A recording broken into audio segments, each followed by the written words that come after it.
Dessa vez falaremos sobre pessoas que são importantes no processo de desenvolvimento humano, como Freud, Erik Erikson, Piaget e Vygotsky.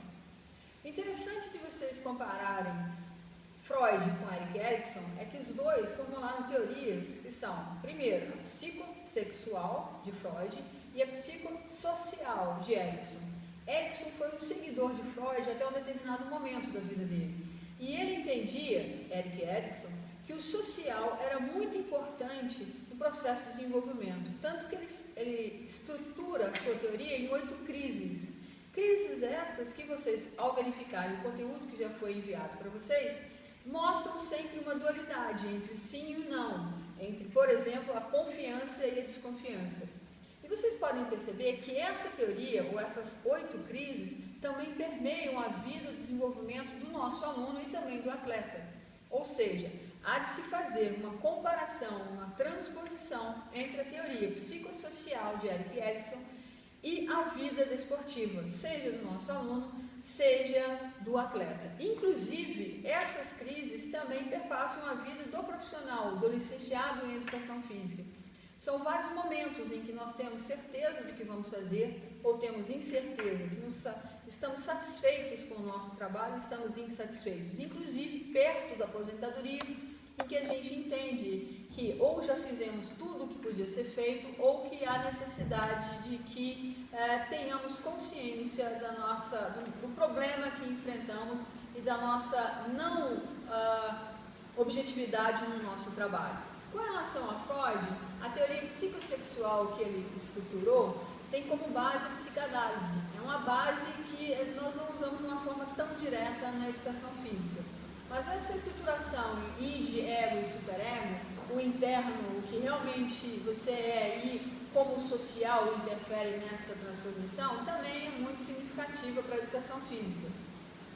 Haja vista a relação que a gente tem entre como o atleta se transforma dependendo do time em que ele se encontra, ou como o aluno se transforma mediante a aula em que ele se encontra e a escola que ele frequenta. Então, isso também já foi colocado de uma maneira a expor, de uma forma relativamente breve, mas adequada para o nosso entendimento, no material que foi disponibilizado a vocês. Eu vou me ater agora a uma explicação um pouquinho mais ampla com relação a Piaget e com relação a Vygotsky. Especificamente com relação a Piaget, esse biólogo ele teve como objetivo maior o estudo da estruturação ou como a inteligência se estruturava nas crianças. Então ele não foi um educador, ele não teve como objetivo estruturar um método de ensino, mas as ideias dele são utilizadas por várias pessoas vinculadas à educação. E eu não quero formular aqui motivos para que vocês entendam que Piaget foi bom e Vygotsky não, ou que Vygotsky foi bom e Piaget não. Ambos foram significativos e são significativos para o processo de educação. E podem ser usados de uma maneira bastante ampla para a educação física, para a licenciatura em educação física.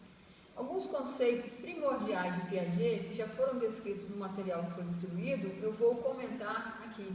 E espero que vocês participem também nos fóruns de discussão a respeito desses mesmos conceitos. Bom, o primeiro deles é o conceito de esquema. Esquema é uma representação mental, ou seja, é uma estruturação mental de algum movimento, de algum conhecimento ou de alguma situação. Esse esquema mental, ele vai ser muito comentado na disciplina aprendizagem motora, dentro da teoria do processamento de informação. Mas esse esquema, lembre-se bem, essa representação mental, ela é essencial para que alguém ou um aluno ou um estudante consiga fazer algo. Então eu tenho um esquema para um movimento, ok? Tenho um esquema para uma habilidade motora. Beleza. O segundo conceito que nós vamos ver é o conceito de assimilação. Assimilação é quando acontecem mudanças nesse esquema. É quando acontecem mudanças, por exemplo, no esquema do andar.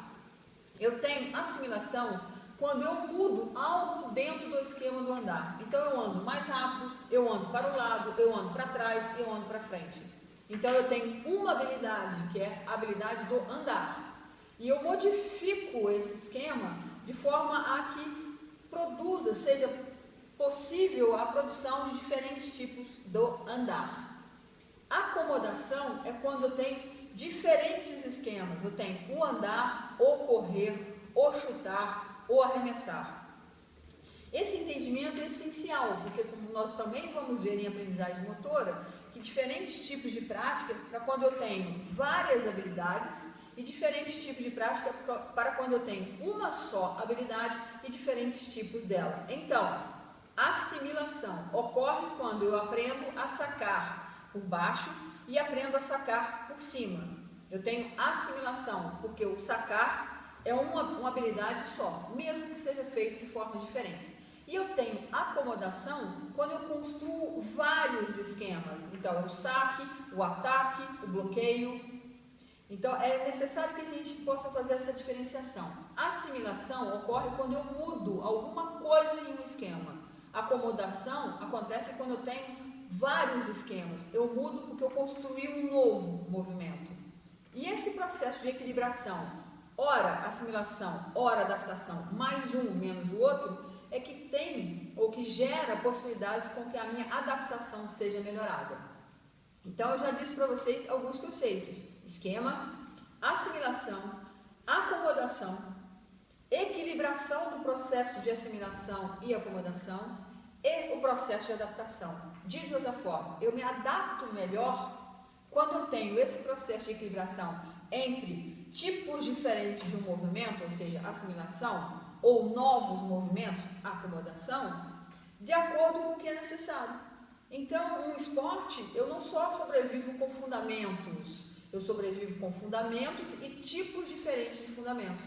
De outra forma, não adianta eu saber sacar só de um jeito, mas também não adianta eu saber sacar de vários jeitos se eu não sei fazer outras coisas. Então, é essa equilibração entre tipos de um movimento e diferentes movimentos de forma equilibrada que vão gerar uma adaptação melhorada, ou seja, um rendimento melhorado. Isso é muito importante para o professor, por quê? Porque ele tem que saber a hora que ele tem que ensinar movimentos diferentes, habilidades diferentes e tipos diferentes de uma mesma habilidade. Então, Piaget foi muito importante, primeiro por essa construção, entre outras coisas, né? Primeiro por essa construção do entendimento de esquema, dessa representação mental e dessa possibilidade de variar as habilidades e variar os tipos de uma mesma habilidade. É lógico que isso é uma construção ou você se apropriar das ideias de Piaget e as utilizar no contexto da educação física. Ele não disse isso, nós é que fazemos a apropriação dos conhecimentos dele para a área da aprendizagem motora e, por consequência, da educação física. Por outro lado, Vygotsky usou de um entendimento e expressou de um entendimento mais aprofundado na interferência do social ou do histórico social. Piaget não se aprofundou nessa relação entre o inato e o adquirido, apesar dele ser tido como interacionista. Piaget entendia que o meio influenciava, mas ele não pesquisou muito sobre isso. Vygotsky, por outro lado, pesquisou bastante sobre isso.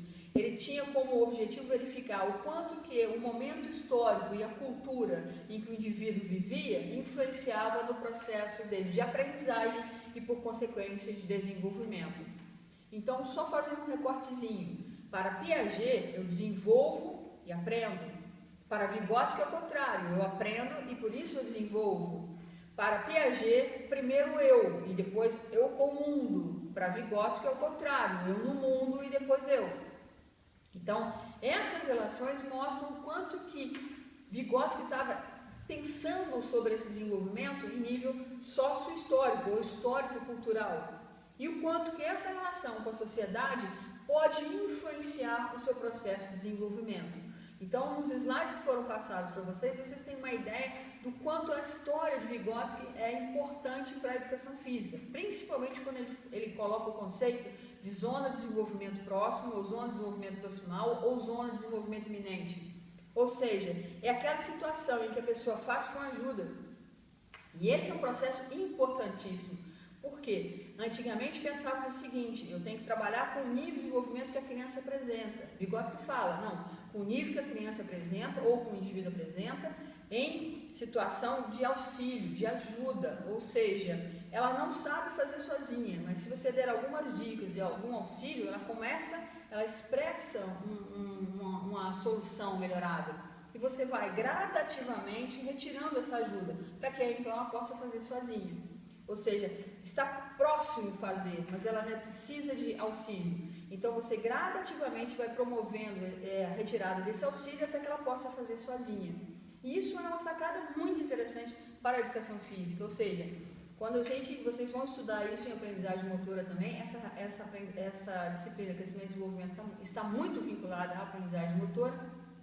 Então vocês vão aprender que dependendo da resposta que a criança dá, a intervenção do professor tem que ser mais presente, tem que ser maior, tem que ser mais consistente. E à medida que a criança vai se desenvolvendo, à medida que a criança vai tendo um contato melhorado, porque ela aprendeu agora a fazer, o professor gradativamente vai saindo de cena, ou seja, vai promovendo essa autonomia na criança.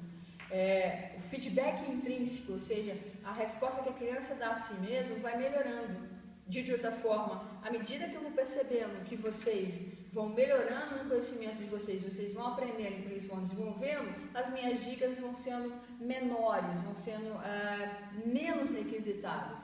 É por isso que no processo primário, no processo inicial de desenvolvimento, é tão importante a presença do professor, é importante o cuidado com o processo de ensino-aprendizagem e é importante também o professor ter ciência de quando ele pode deixar a educação do aluno mais por conta do aluno propriamente dito. Eu não estou dizendo que o professor vai abandonar, eu estou dizendo que o professor há de promover mais liberdade, deve promover mais a possibilidade de gerenciamento da sua aprendizagem. Então, eu espero que com isso eu tenha tornado um pouco mais claro tanto as teorias que nós apresentamos como a importância de se ler sobre o que foi dito e o que as pessoas escrevem sobre Freud, sobre Erik Erikson, sobre também a respeito de Piaget e Vygotsky. E que vocês tenham esse discernimento que conhecer essas teorias podem facilitar a aplicabilidade das mesmas no contexto da educação física. E também procurarem essas relações escritas por professores com relação a esses autores. Eu só peço uma coisa para vocês, que além de vocês pesquisarem sobre isso, que vocês também, em contato com a tutora, com a Rafaela, que vocês deem indicativos de textos, para que ela possa avaliar para vocês, junto com vocês, se esse texto é bom, se esse texto faz sentido, porque muitas das vezes a gente encontra textos que não são indicados, que são falhos em alguma relação teórica. Então peçam a mim, a ela, para dar uma verificada se esse texto está condizente com o que a gente está trabalhando. Inclusive, para que vocês também nos acrescentem em teorias e em conhecimentos a respeito desse processo de desenvolvimento e principalmente vinculado ao desenvolvimento na educação física. Ok? Muito obrigada, até a próxima.